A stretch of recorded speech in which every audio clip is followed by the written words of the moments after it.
1주차 2회차 강의를 시작하겠습니다. 앞선 시간에서는 약 15분 정도 여러분들한테 할애해서 강의 개요에 대해서 좀 설명을 드렸는데, 이번 시간에는 자기소개서 작성하는 글감을 도출하는 데 있어서 집중하도록 하겠습니다. 강점 도출과 활용이라는 측면에서 여러분들에게 접근할 예정입니다. 그러니까 여러분들은 그냥 이 강의를 차분히 들으시면서 여러분들의 강점이 무엇인가를 한번 생각하는 시간을 가져주셨으면 합니다. 먼저 학습 목표를 간단하게 살펴보겠습니다. 이번 시간에는 자신의 성격 강점과 능력 강점을 파악하는 시간입니다. 그래서 이러한 능력 강점과 성격 강점은 여러분들이 자기소개서 작성하는 글감이 됩니다. 즉, 강점 도출이 자기소개서를 작성하는데 아주 도움이 되고 유용하다는 것을 여러분들이 인식하셔야 됩니다. 그리고 무엇보다 중요한 것은 자기소개서 작성할 때 작성 내용이 면접에서 질문으로 나올 수 있다는 거죠. 그래서 여러분들이 자기소개서 작성 내용을 구상할 때 과연 어려운 질문이 나올 수 있는 내용은 가급적 지양해야 된다는 것을 여러분들이 인식하셔야 됩니다. 결국 학습 내용을 살펴보면 자기 분석의 중요성이 얼마나 큰지, 그 다음에 왜 필요한지를 여러분들이 아실 수 있게 될 것이고, 성격 강점과 장점, 능력 장점과 강점에 대한 이해가 필요하다는 것을 여러분들이 인식하실 수 있습니다. 특히 이러한 강점 부분들이 실전에서 어떻게 활용되고, 또한 때로는 나에게 어떻게 압박으로 작용되는지를 제가 여러분들에게 하나하나 설명할 예정입니다. 그리고 자기 분석의 우수 사례를 예시할 예정이고, 그 부분은 먼 곳이 아닌 저의 사례를 갖고 여러분들에게 접근하고자 합니다. 여러분들 부담 없이 이 수업에 임하시면서 하나하나 강점과 약점을 여러분 스스로 판단하고 도출할 수 있는 시간으로 만들어 주시기 바랍니다. 성격 강점과 능력 강점으로 제가 이렇게 구분을 했습니다. 그런데 이 강점을 보면은 사실 내용이 그렇게 쉬우면서도 여러분들이 와닿지 않을 수 있는 부분도 있어요. 특히 학문적으로 교과서에 나와 있는 내용들은 성격 강점이 상당히 포괄적입니다. 그래서 여러분들은 먼저 능력 강점이 무엇인지를 여러분들이 한번 판단을 해주시고, 그 외의 것이 성격 강점에 활용될 수 있다는 것을 여러분들이 이해를 하시고 접근을 해주셨으면 하는 바람입니다. 지금 여기에서 보면은 NCS 기준으로 했을 때 능력이 나와 있고, 능력은 지식, 기술, 태도로 구분이 됩니다. 그리고 이 안에 직업 기초 능력으로 10가지가 구분이 되어 있는데, 여기서 의사소통 능력, 대인관계 능력, 문제 해결 능력, 조직이해 능력, 자원관리 능력, 자기개발 능력, 직업윤리, 그리고 기술 능력, 수리 능력과 정보 능력으로 구분이 됩니다. 이 하나하나의 능력을 갖고 여러분들이 자기의 강점을 도출하는 노력이 필요하고, 또 한 가지 NCS와 구분돼서 로버트 L 카츠 교수가 구분했던 관리자에게 필요한 기술이라는 내용이 있습니다. 여기서는 컨셉츄얼 스킬, 휴먼 스킬, 테크니컬 스킬 세 가지로 구분이 됩니다. 여기에 보면은 CEO가 나오죠. 그리고 일선 관리자가 나오는데, 각각의 요구되는 기술의 범위, 비율이 다른 것을 확인하실 수 있습니다. 즉, CEO나 최고 경영자한테는 테크니컬 스킬이 그렇게 필요한 것이 아니죠. 즉, 컨셉츄얼 스킬 이 부분이 필요하고, 이 부분을 다시 말씀드리면은 의사결정 능력으로 표현할 수가 있을 겁니다. 반대로 우리가 일선 관리자에게는 테크니컬 스킬이 상당히 많이 필요한 것으로 보여집니다. 이 부분은 분명한 사실입니다.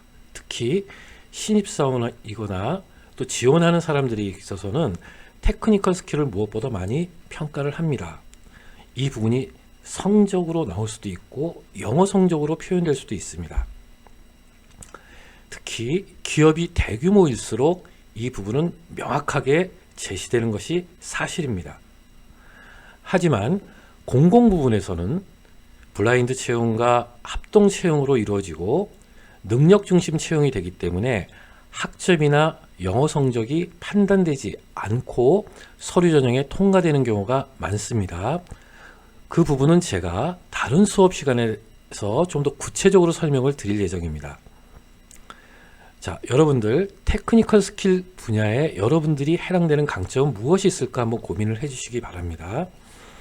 제가 재미난 예를 하나 들어보겠습니다.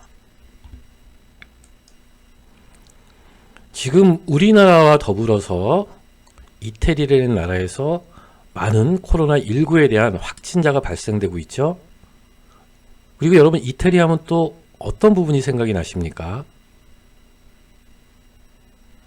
저는 그 과거 전자부품 연구원이 있을 때 노사 합동 연수를 유럽으로 다녀온 적이 있습니다. 그래서 시간을 내서 콜로세움이라는 것을 방문을 했고 콜로세움에서 참 희한한 정말 재밌는 경험을 하게 됩니다. 밖에 나와 보니까 검투사 복장을 한 분들이 일단 사진을 찍어주고 과금, 그러니까 돈을 받는 모습을 목격했습니다. 참 신기했죠? 영화에서나 나오는 그런 장면들을 보면서 참 신기한 와중에 한 이태리 청년이 저희 이 단체로 갔던 출장자들한테 다가오는 모습을 확인했습니다. 근데 그 이태리 청년은 아주 유창한 한국어 실력으로 저희에게 이런 질문을 합니다. 저 한국에서 오랫동안 생활했었거든요. 저 한국어 잘합니다. 그런데 일본은 아직도 왜 그런 얘기를 하는지 전 이해가 안 됩니다. 여러분도 다 알고 계시죠? 이렇게 질문을 합니다. 그래서 어떤 내용인가 우리들이 귀를 쫑긋 세워서 그분의 얘기를 들어봤습니다. 그런데 참 희한하게도 이분은 일본 사람들은 아직도 일본 사람들이라고 할까요? 아니면 일본 정부라고 할까요? 일본 정부에서는 왜 독도를 자기네 땅이라고 우기는지 저는 이해가 안 됩니다. 여러분 생각해 보세요. 동양인도 아닌 그 유럽의 현지인이 저희에게 독도 얘기를 꺼내면서 접근을 합니다. 자, 여기서 우리 한번 살펴볼까요? 이분이 한국어를 잘하는 것은 테크니컬 스킬입니다. 그리고 우리나라 사람들의 감성, 그 다음에 정서를 이해하고 독도에 관한 언급을 하는 것은 일종의 컨셉츄얼 스킬로 볼 수가 있습니다. 즉, 아까 제가 컨셉츄얼 스킬을 의사결정 능력으로 본다고 말씀을 드렸지만 상황 판단 능력과 분석 능력까지 포함을 할 수 있습니다. 감성 접근을 했죠. 그러니까 우리나라 사람들이 어떻게 됐겠습니까? 되게 친근감을 표시를 합니다. 이 부분은 일종의 휴먼 스킬이 연결되는 것으로 확인할 수가 있었죠. 자, 그 다음에 이 친구는 또 한 번 아주 재미난 일을 저희에게 제시합니다. 제가 한국 담배를 무척 좋아하거든요. 저 이태리 담배 있는데 저거 하나 바꿔 피실래요? 이렇게 다가왔습니다. 그러니까 우리의 리더격이던 분이 이 이태리 청년에게 담배 한 갑을 줍니다. 그리고 그 친구는 담배 한 개피를 그분에게 전달을 합니다. 맞교환을 했죠. 이 역시 우리나라의 정서를 많이 아는 부분이고 우리나라의 사람들의 어떤 대인관계의 능력이라든가 어떤 그 친근감, 정 이런 부분을 아는 부분이겠죠. 이 부분은 다분히 휴먼 스킬이라고 생각을 합니다. 자, 결론을 말씀드릴까요? 그 이태리 청년은 그 콜로세움 근처에서 기념품을 팔고 있던 청년이었습니다. 그러니까 어떻게 되겠습니까? 우리나라 사람들이 많은 그 기념품을 판매하는 상인들을 제껴놓고 이 친구들에게 거의 모든 기념품을 구매를 합니다. 이 친구 돌아갈 때 갖고 왔던 기념품을 전부 팔고 갔어요. 자, 이런 부분을 봤을 때 우리가 테크니컬 스킬, 휴먼 스킬, 컨셉츄얼 스킬로 나눌 수가 있다는 것을 여러분들이 사례를 통해서 이해를 하셨으면 하는 바람입니다. 저는 여러분들한테 무엇보다 중요한 게 휴먼 스킬이라고 생각합니다. 아무리 실력이 좋아도, 내가 아무리 어학 실력과 성적이 좋아도 휴먼 스킬, 우리가 흔히 싸가지라는 표현을 많이 쓰죠. 싸가지가 없으면 면접에서 탈락될 가능성이 높습니다. 실제로 그런 상황들을 많이 목격했고요. 하지만 면접에서 상대적으로 테크니컬 스킬과 컨셉츄얼 스킬이 부족함에도 불구하고 이 휴먼 스킬이 뛰어나서 합격한 사례도 다수 볼 수 있었습니다.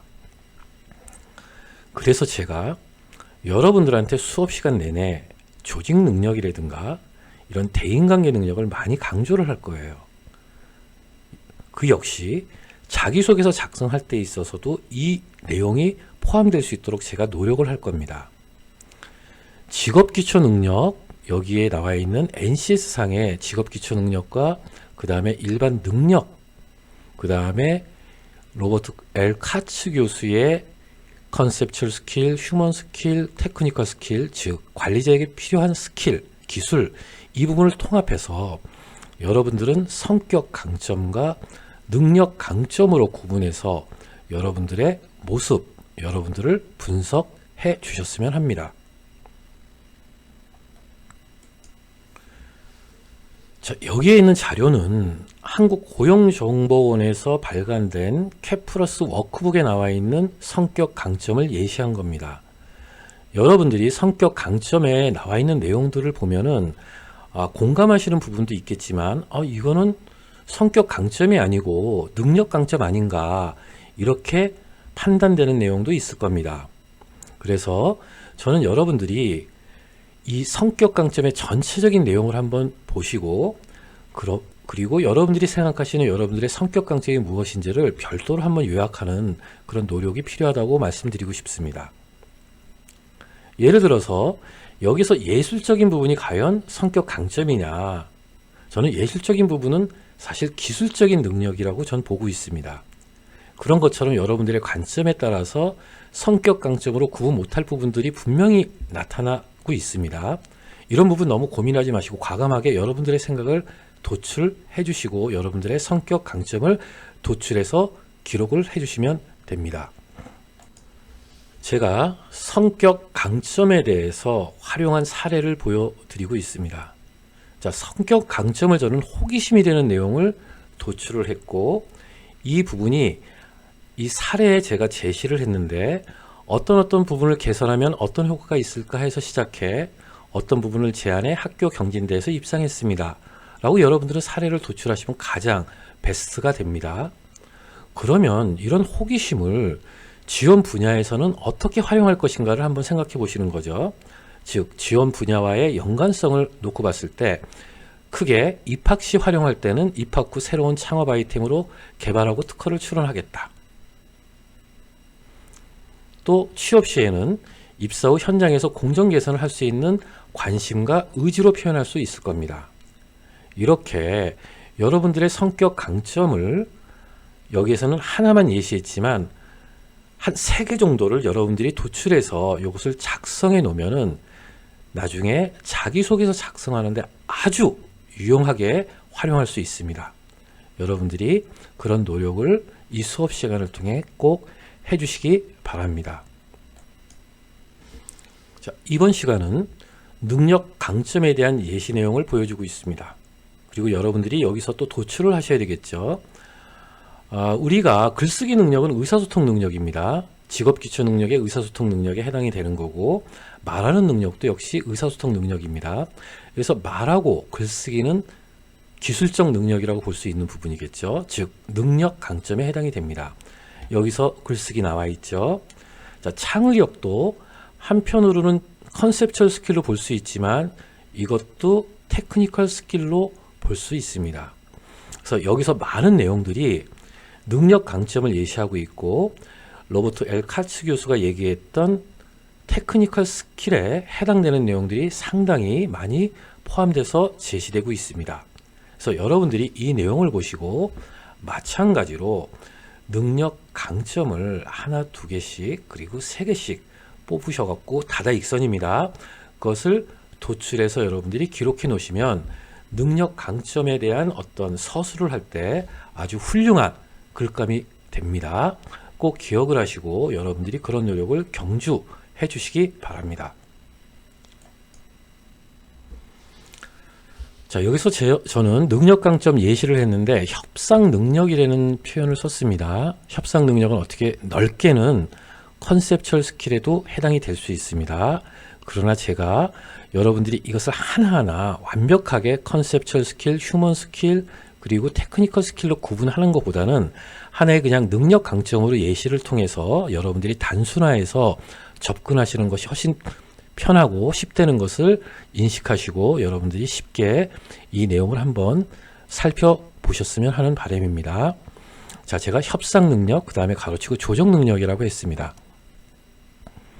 사례를 제가 어떻게 서술했냐면은 무슨 대내 동아리 활동 시 학생들의 요구사항과 학교의 방침의 차이를 분석하여 사안을 해결했습니다. 라는 사안을 여러분들이 사례를 제시할 수가 있겠죠. 자, 마찬가지로 입학 시 활용, 입학 후 사회적 갈등 관계를 분석하는 분야를 학습하고 싶습니다. 이렇게 서술할 수 있는 부분이고, 취업 시 활용에는 현장의 문제점을 해결할 수 있는 개선안을 도출하여 조직의 일체감을 조성하는 데 활용하겠습니다. 라고 지원 분야의 연관성을 제시할 수 있습니다. 자, 이렇게 해서 도출된 강점을 능력 강점, 그 다음에 성격 강점을 모아서 상대적으로 강한 부분, 즉 아래로 보면은 상대적으로 강한 부분의 상과 그 다음에 약점, 그러니까 약한 부분을 여러분들이 상대적으로 한번 구분을 해내시고, 그 다음에 절대적으로 나에게 갖고 있는 부분과 부족한 부분을 한번 이렇게 구분을 해서 여러분들이 작성을 해보셨으면 합니다. 제가 일반적인 구직자들한테 요구되는 내용들을 한번 이렇게 적어봤고요. 여기 있는 내용은 능력 강점과 성격 강점을 전체 아우르고 있습니다. 그래서 절대 영역에, 그리고 상대적으로 나는 수리 능력에 강점을 갖고 있다, 또 사교성을 갖고 있다, 이렇게 표시해 줄 수도 있는 거고, 내가 절대 영역에서는 강하지만 상대 영역에서는 좀 부족한 것 같다 하는 부분들을 이런 식으로 한번 구분을 해서 작성을 해 주시기 바랍니다. 예를 들어서 제가 학점은 상당히 절대 영역적으로 좋은데 상대적으로 타 학교 학생들이나 아니면 타 대학 학생들과의 경쟁했을 때 좀 부족하지 않나, 이렇게 생각됐을 때는 요 상대적인 이사분면에 여러분들이 기록을 해주시면 됩니다. 자, 반대로 상대 영역에서는 내가 괜찮은 것 같은데 절대 영역에서는 좀 부족할 것 같다, 이거는 4사분면에 여러분들이 작성을 해주시면 되는데, 여기하고는 또 상반되게 나는 성적 학점은 절대 영역에서는 좀 부족하지만 상대 영역에서는 좀 괜찮은 것 같다. 이 부분은 다분히 주관적으로 판단할 수밖에 없습니다. 이 부분은 타 학교 학생들과 대화를 해가면서 여러분들이 판단할 수 있는 내용이고, 다양한 구직 활동이나 그 다음에 대학원 진학 활동을 통해서 여러분들이 스스로 인식할 수 있다고 저는 생각하고 있습니다. 자, 여러분 어떻게 생각하세요? 이런 상대 영역과 절대 영역으로 여러분들의 강점을 평가할 수 있겠습니까? 평가는 그리 쉽지 않습니다. 가장 쉬운 방법은 여러분들의 친구들한테 같이 대화를 나누면서 확인하는 방법이 가장 손쉬운 방법이라고 될 수 있고, 그 다음에 여러분들이 어떤 대상 기업이나 대상 대학을 목표로 삼았을 때 저와 상담을 통해서 각각의 갖고 있는 강점이 절대적으로 유리한지, 그 다음에 상대적으로 유리한지, 아니면 절대적으로 불리한지, 상대적으로 불리한지를 저하고 상의를 하시면 좀 더 손쉽게 도출하고 여기에 대한 대응책을 마련할 수 있지 않나, 그런 생각이 듭니다. 그럼 이러한 강점 도출한 내용이 어떻게 활용되는지 여러분들에게 간단하게 도표로 설명드리겠습니다. 자, 우리가 자기소개서 항목을 보게 되면은 생활신조 및 가치관, 성격의 장단점, 취미 특기, 재밌던 과목과 그렇지 않은 과목, 이런 부분들을 여러분들이 자기소개서 항목에서 볼 수가 있습니다. 물론 재밌던 과목과 그렇지 않은 과목은 면접 질문에서 자주 나오는 항목 중 하나입니다. 그리고 휴대폰 전화번호 저장수를 묻는 경우도 있습니다. 이 역시 면접 질문에서 자주 확인할 수가 있습니다. 그리고 힘들었던 경험은 성취 경험과 항상 연계를 해서 써야 됩니다. 힘들었던 경험을 자기소개서 항목에서 요청하는 경우도 상당히 많습니다. 그런데 요청하지 않은 힘들었던 경험을 과연 여러분들은 자기소개서에 쓸 필요가 있는가? 한번 스스로 생각해 주시기 바랍니다. 자, 우리가 성취 경험과 힘들었던 경험 중 하나를 기술하세요. 그러면 여러분들은 성취 경험을 작성하셔야 됩니다.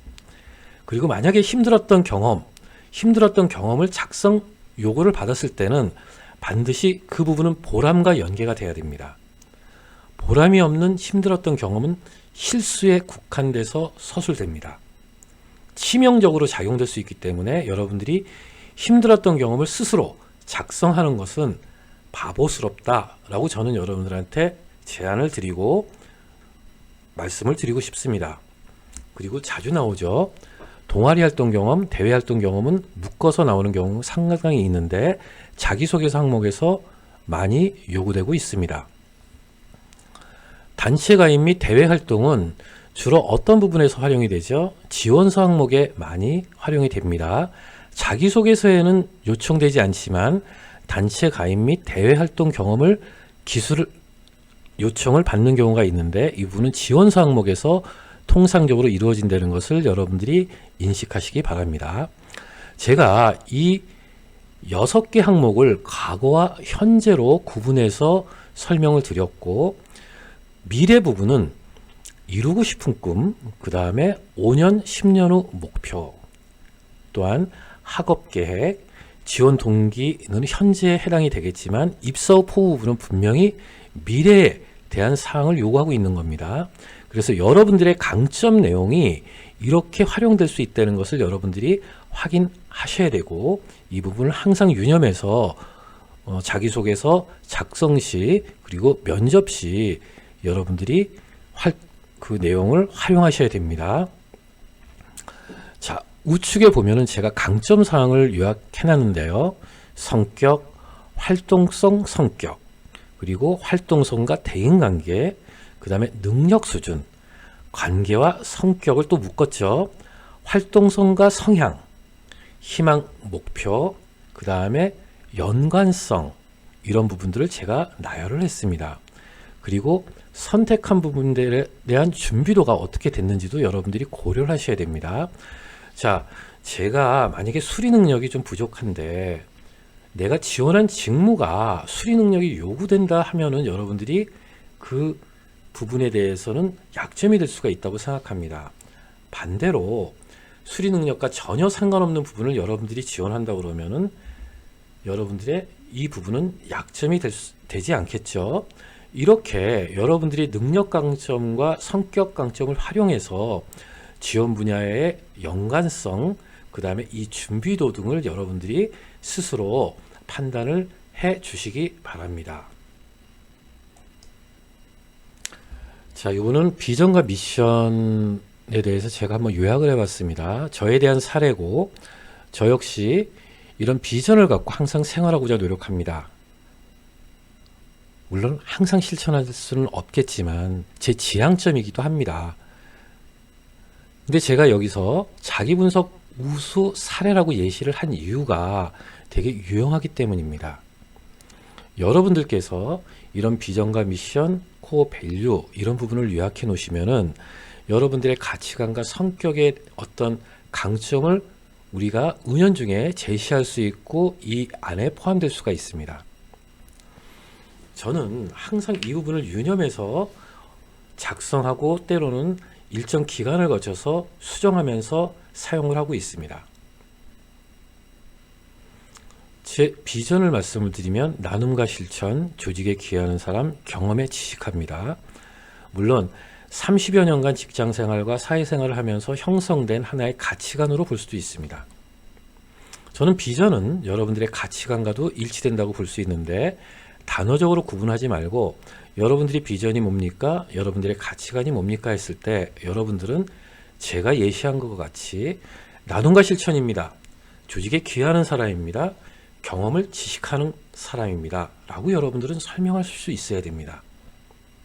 자, 이 부분은 여러분 한번 생각해 보실까요? 면접에서 많이 활용될 수 있거든요. 제가 미션으로 정리한 5가지가 있습니다. 자, 여러분들은 여러분들의 미션을 몇 가지로 정리할 수 있을까요?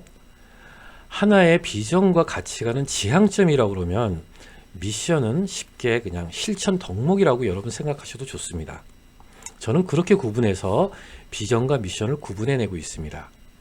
물론 일부 교과목 수업 시간에 비전과 미션을 수립하는 과정이 있는 것으로 알고 있는데 아주 유용한 과정이라고 저는 여러분들한테 적극적으로 추천해주고 싶습니다.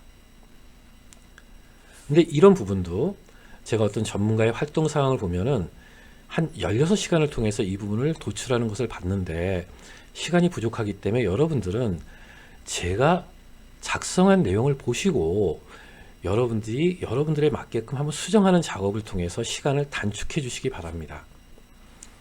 저의 코어 밸류를 제가 한번 이렇게 작성을 했는데 저는 회계학 및 세법에 대해서 전반적인 지식을 갖고 있습니다.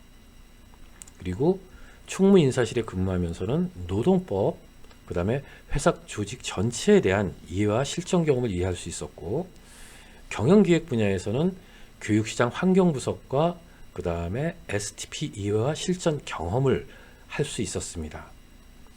그리고 수출입 분야에 근무하면서 수출입 절차에 대한 이해와 실전 경험을 할 수 있었습니다. 제가 첫 직장인 호텔 롯데에서 면세점으로 근무할 당시 면세 물품 수입하는 업무를 수행했습니다. 그래서 많은 명품들을 수입해 봤고 그렇게 하면서 자연스럽게 수출 쪽은 아니었지만 수입 쪽의 업무 전반을 경험했습니다. 그리고 개인적인 공부를 통해서 대내의 이해자 관리를 어떻게 해야 되는지, 대응을 어떻게 해야 되는지를 이해할 수 있었습니다.